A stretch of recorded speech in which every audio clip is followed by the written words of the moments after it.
नमस्कार दोस्तों, मैं हूँ पंकज। भारतीय इतिहास, संस्कृति तथा धर्मशास्त्र लिखने का कार्य 2000 सालों से एक विशिष्ट वर्ण के समुदाय ने किया है।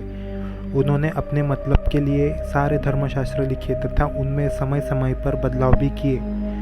हम आज जिस किताब के बारे में आपको बताने जा रहे हैं वो भारतीय इतिहास के बहुत सारे रहस्यों को उजागर करती है। किताब का नाम है इतिहास का मुआयना। यह किताब डॉक्टर राजेंद्र प्रसाद सिंह ने लिखी है। राजेंद्र प्रसाद सिंह अंतर्राष्ट्रीय ख्याति प्राप्त भाषा वैज्ञानिक है। उन्होंने अपने जीवन में बहुत सारी किताबें लिखी है, जैसे भाषा का समाजशास्त्र, भारत में नाग परिवार की भाषाएं, हिंदी साहित्य का सबाल्टन इतिहास, भोजपुरी भाषा व्याकरण और रचना इत्यादि। डॉक्टर राजेंद्र प्रसाद सिंह भाषा के क्षेत्र में बिहार सरकार के डॉक्टर प्रियरसन पुरस्कार से सम्मानित एवं वीर कुंवर सिंह विश्वविद्यालय में इतिहास के प्रोफेसर हैं।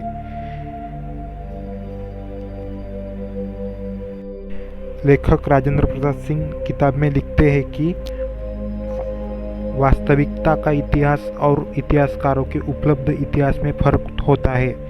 इतिहास लेखन में इतिहासकार कुछ छोड़ते हैं, कुछ जोड़ते हैं और कुछ का चयन करते हैं और फिर इसे ही किसी देश के इतिहास की संज्ञा प्रदान कर दिया करते हैं।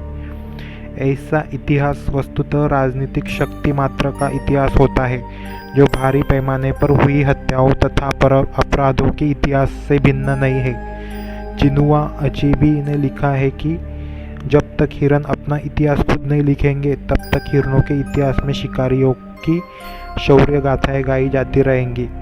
इसलिए भारत के इतिहास में वैदिक संस्कृति उभरी हुई है, बौद्ध संस्कृति चिपकी हुई है और मूल निवासियों का इतिहास बीच बीच में उखड़ा हुआ है। इतिहास का मुआयना इतिहास में दबे कई गुमनाम पन्नों को खोलने के प्रयास में लिखा गया है। पुस्तक में इतिहास का क्रमबद्ध पुनर्लेखन नहीं है, मगर जगह जगह पर शावलिया निशान लगाए गए हैं। इतिहास लेखन सतत प्रक्रिया है। ऐसे में संभावना है कि पुस्तक से भविष्य में इतिहास लेखन के कुछ सूत्र मिल सके। भारत में वैदिक विचारधारा तथा अपने आप को सर्वश्रेष्ठ वर्ण का घोषित करने वाले एक समाज ने भारतीय इतिहास लिखा है। उन्होंने अपने स्वार्थ तथा वर्ण अभिमान से प्रेरित होकर दूसरों के इतिहास को दबाया, अपने अनुसार इतिहास लिखा। हम कुछ ज़्यादा नहीं कहेंगे, अब आते हैं किताब की ओर। हम किताब के कुछ गिने चुने विषय के बारे में ही चर्चा करेंगे। इस किताब में विषय सूची 7 है। उसमें सिंधु घाटी और बौद्ध सभ्यता, मौर्य काल, वैदिक काल, शुंगगुप्त काल, मध्यकाल, आधुनिक काल, भाषाओं का इतिहास, यह विषय सूची रही है। किताब के पहले अध्याय में लेखक लिखते हैं, वे मातृसत्ताक श्री पितृसत्ताक के बारे में तथा सिंधु घाटी के बारे में बताते हैं। वे लिखते हैं कि मातृसत्तात्मक अवधारणा पुरानी है और पितृसत्तात्मक अवधारणा बाद की है। पितृसत्तात्मक अवधारणा संसार में तब आई होगी जब विवाह या ऐसी कोई अन्य प्रथा ने पति पत्नी को एक साथ रहने के लिए बाध्य किया होगा। विचार करें, जब मानव समाज आदिम था, यायावर था और स्त्री पुरुष सभी घुमंतु थे, तब किसी स्त्री के साथ काम संतुष्टि के बाद भोजन पानी की तलाश में पुरुष कहीं और चला जाता था तथा स्त्री कहीं और। स्थायी ठिकाना तो था नहीं। अब जहाँ कहीं भी बच्चा और बच्ची जन्मती थी, स्त्रियाँ वहाँ सिर्फ माँ ही होती थी, पिता का तो पता ही नहीं होता था। इसलिए भारत क्या पूरे संसार में मातृसत्तात्मक समाज पुराना है और किसी भी देश के पुराने समाज को पकड़ने का यह एक महत्वपूर्ण सूत्र है। बाद में लेखक किताब में बड़ी दिलचस्प बात कहते हैं। वो सिंधु घाटी सभ्यता के बारे में कहते हैं कि बगैर पुरातात्विक साक्ष्य और सबूत के क्यों लिखा और पढ़ाया जाता है। सिंधु घाटी पर आर्यों का आक्रमण तथा वैदिक संस्कृति का अतिरंजित तथा गौरवशाली इतिहास।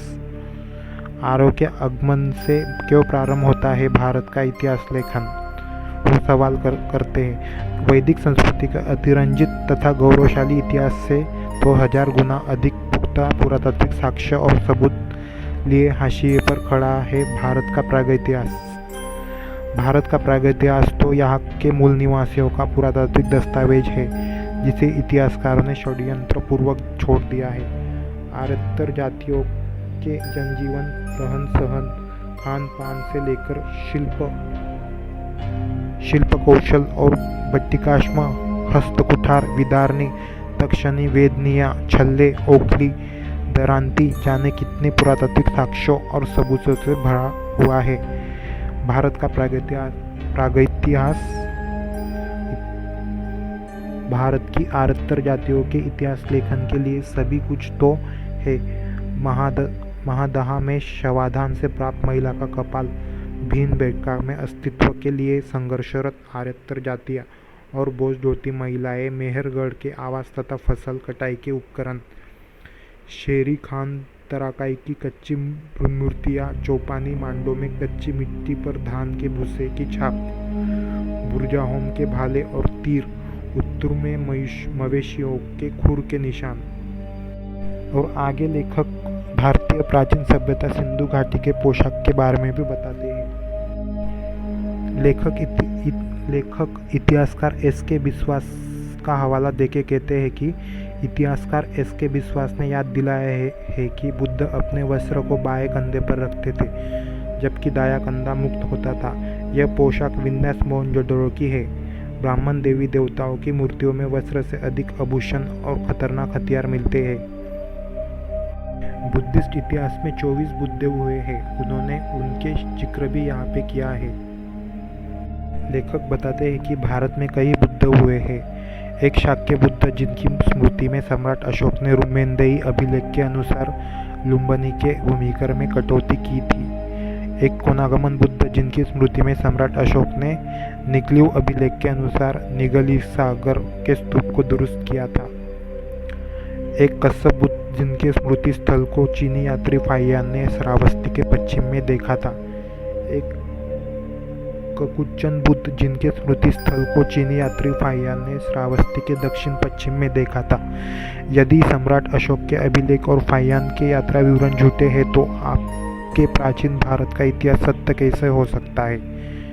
यदि सम्राट अशोक के अभिलेख और फाहियान का यात्रा विवरण सच है तो फिर कई बुद्ध हुए, यह झूठ कैसे है? वो प्रश्न यहाँ पे पूछते हैं। डॉक्टर राजेंद्र प्रसाद सिंह ने यहाँ पर पहले बुद्ध हुए इसका प्रमाण फाहियान के देखे स्तूप तथा इतर आर्कियोलॉजी एविडेंस से बताए हैं। ये सबसे बड़े सबूत है पूर्व बुद्ध होने के।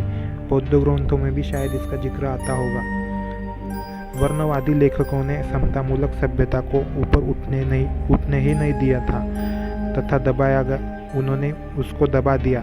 इस पर वे लिखते हैं कि एक झूठ को छिपाने के लिए अनेक झूठ बोलने पड़ते हैं। आपने एक बार झूठ बोल दिया है कि हड़प्पा सभ्यता के बाद उत्तरी भारत में वैदिक युग आया है। अब इसे साबित करने के लिए आप दूसरा झूठ बोल रहे हैं कि उत्तरी भारत में ताम्रपाषाण युग के बाद सीधे लौह युग आया। आपने कांस्य युग की सभ्यता अर्थात बौद्ध सभ्यता को वैदिक युग की झूठी तोप से उड़ा दिया। पश्चिमोत्तर भारत में ताम्रपाषाण युग के बाद और बतौर हड़प्पा सभ्यता कांस्य युग आया था, मगर पूर्वी भारत में इतिहासकारों ने कांस्य युग और लौह युग दोनों को एक साथ कुदा दिया है। बौद्ध सभ्यता को सिंधु घाटी की सभ्यता के समकक्ष लाए बगैर आपका इतिहास कभी सीधा नहीं होगा। वे कांस्य सभ्यता के बारे में भी बात करते हैं। वे लिखते हैं कि मैं यहाँ कह रहा हूँ कि बौद्ध सभ्यता कांस्य युगीन है। इतिहासकार गलती से उसे 6ठी शताब्दी ईसा पूर्व में रखते हैं। 6ठी शताब्दी ईसा पूर्व तो लौह युग है। श्रावस्ती में नालंदा में कांस्य उपकरण मिलते हैं। ये बौद्ध स्थल है। बौद्धों का कांस्य वस्त्र कांस्य के रंग का होता था जिसे गलती से गेरुआ मान लिया गया है। पूरे के पूरे बौद्ध भिक्षु कांस्य के रंग के वस्त्र से रंगे हुए थे। बड़े पैमाने पर कचरे भी बौद्ध सभ्यता में थे, मगर इतिहासकार बताते हैं कि पूर्वी भारत में कांस्य युग आया ही नहीं। वे मानते हैं कि पूर्वी भारत में ताम्रपाषाण युग के बाद सीधे लौह युग आया। तो परिणामतः बौद्ध सभ्यता को वे 6ठी शताब्दी ईसा पूर्व में खींच लाते हैं। उधर पश्चिमोत्तर भारत में इतिहासकार कांस्य युग के रूप में हड़प्पा सभ्यता को मानते हैं, मगर पूर्वी भारत में कांस्य युग के रूप में बौद्ध सभ्यता को नहीं मानते। वे गलत है, अपनी गलती में सुधार करें। यदि इतिहासकार मान ले कि बौद्ध सभ्यता कांस्य युगीन है, तो बौद्ध सभ्यता स्वतः सिंधु घाटी सभ्यता के समकालीन हो जाएगी। बाद में लेखक ने भारत के विश्वगुरु होने के क्या कारण थे, इसके वजह से भारत को प्राचीन काल में विश्वगुरु कहा जाता था, वे उसके बारे में भी लिखते हैं। वे लिखते हैं कि प्राचीन काल में भारत विश्वगुरु था। विश्वगुरु कौन था? किसने विश्वगुरु की शिक्षाएं दी? किस गुरु की प्रतिमाएं विश्व भर में स्थापित हुई? विश्वगुरु कौन था? किसकी शिक्षाएं विश्व भर में अनुदित हुई? किसे विश्व भर में शिक्षा देने के लिए बुलाया गया? जाहिर है कि वे बुद्ध ही थे, बौद्ध ही थे। गुणवर्मन, गुणभद्र, प्रज्ञारुचि, उपशून्य, ज्ञानभद्र, बुद्धभद्र, कमलशील, ज्ञानप्रभ, चित्रगुप्त जैसे हजारों बौद्ध विद्वान यूनान, तुर्की और मध्य एशिया से लेकर समूचे पूर्वी एशिया के देशों में शिक्षा देने के लिए बुलाए गए, जिसमें एक भी हिंदू विचारक शामिल नहीं है। विश्वगुरु कौन था? वो प्रश्न करते हैं। बाद में लेखक यह दर्शाते हैं कि समतामूलक तत्वों का ब्राह्मणीकरण, वैदिकीकरण कैसे किया गया, उसका एक उदाहरण लेखक ने दिया है। वे उसके बारे में बताते हैं कि महाराष्ट्र में नासिक के पास बौद्ध गुफाएं हैं। इसे पांडव गुफाएं कहा जाता है। विराटनगर में सम्राट अशोक के अभिलेख और बौद्ध स्तूप मिले हैं। इसे पांडवों का अज्ञातवास बताया जाता है। गया का पास बराबर की पहाड़ियों में मौर्य राजाओं द्वारा बनाई बौद्ध गुफाएं हैं। इसे सुदामा गुहा और गोपी गुहा कहा जाता है। शोध का विषय है कि बौद्ध मौर्यों की सामग्री महाभारत के पात्रों से क्यों जुड़ी हुई है। भारत का इतिहास मौन है। लेखक किताब में सिंधु घाटी का खुदाई हुई तो क्यों हुई, उसके कारण भी बताते हैं। वे लिखते हैं कि सिंधु घाटी की सभ्यता की खुदाई में स्तूप नहीं मिला है, बल्कि स्तूप की खुदाई में सिंधु घाटी की सभ्यता मिली है। 1826 में मैसन ने पहली बार हड़प्पा में स्तूप ही देखा था। बर्नेस और कनिंघम ने भी सिंधु घाटी की सभ्यता की खुदाई बाद में हुई। रखालदास बंदोपाध्याय ने भी 1922 में मोहनजोदड़ो के बौद्ध स्तूप की खुदाई में ही सिंधु घाटी की सभ्यता की खोज की थी। राखीगढ़ी तो हाल ही की घटना है, वहाँ भी सिंधु घाटी की सभ्यता स्तूप की खुदाई में ही मिली है। सिंधु घाटी सभ्यता का विशाल स्थल, इसलिए सिंधु घाटी की सभ्यता की खुदाई में स्तूप नहीं मिला है, बल्कि स्तूप की खुदाई में सिंधु घाटी की सभ्यता मिली है। मगर इतिहासकारों को सिंधु घाटी की सभ्यता के इतिहास को ऐसे लिखे जाने में क्या परेशानी है, जबकि सच यही है। किताब में भाषा शास्त्र के बारे में भी वे बताते हैं कि संस्कृत पंडितों ने महिंद का नाम महेंद्र कैसे किया। वे लिखते हैं कि सुना है कि सम्राट अशोक का एक बेटा महिंद था, जिसका नाम संस्कृत में महेंद्र कर लिया गया है। सवाल है कि जब प्राचीन काल में यहाँ के लोग हिंद बोलते ही नहीं थे, तो वे महिंद कैसे बोलते होंगे। उलीचते रहिए, सिंध का पानी सिंध में नहीं मिलेगा, हिंद। बाद में उन्होंने संस्कृत भाषा के ऊपर भी सवाल उठाए हैं। ये भी काफ़ी संशोधन पूरक तथा तर्कशील है। वे लिखते हैं कि पुरातात्विक प्रमाणों के आधार पर हम कह सकते हैं कि संस्कृत ईसा के बाद की भाषा है। ईसा से पहले संस्कृत का कोई भी अभिलेख कहीं से नहीं मिलता है।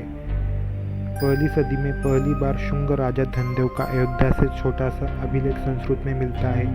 फिर संस्कृत में लिखा हुआ दूसरा अभिलेख दूसरी सदी का गिरनार में मिलता है। निष्कर्ष कि ईसा से पहले संस्कृत भाषा नहीं थी। जब संस्कृत भाषा नहीं थी तब संस्कृत साहित्य भी नहीं था। जब संस्कृत साहित्य नहीं था तब संस्कृत की शब्दावली भी नहीं थी। अपने अशोक के अभिलेख पढ़े होंगे। अशोक के अभिलेख में संस्कृत की शब्दावली नहीं है। जब अशोक के समय में संस्कृत की शब्दावली नहीं है, तब गौतम बुद्ध के समय में भी संस्कृत की शब्दावली की कल्पना बेकार की बात है। आर्य सत्य, यशोधरा, सिद्धार्थ, ऋषि पतन जैसे संस्कृत के नियम कायदों से बनी शब्दावली बात की है। आर्य सत्य से आर्य सच की चलना उल्टी यात्रा है। हमें आर्य सच से आर्य सत्य की ओर चलना होगा। किताब में अनेक विषयों को लेकर काफी तर्कपूर्ण आधार पर तथा लेखक ने अपनी प्रकांड विद्वत्ता से सारे रहस्यों को उजागर किया है। यह किताब सभी भारत के इतिहास के पढ़ाई करने वाले लोगों ने अवश्य पढ़नी चाहिए। यह किताब आपको सम्यक प्रकाशन नई दिल्ली से उपलब्ध हो सकती है।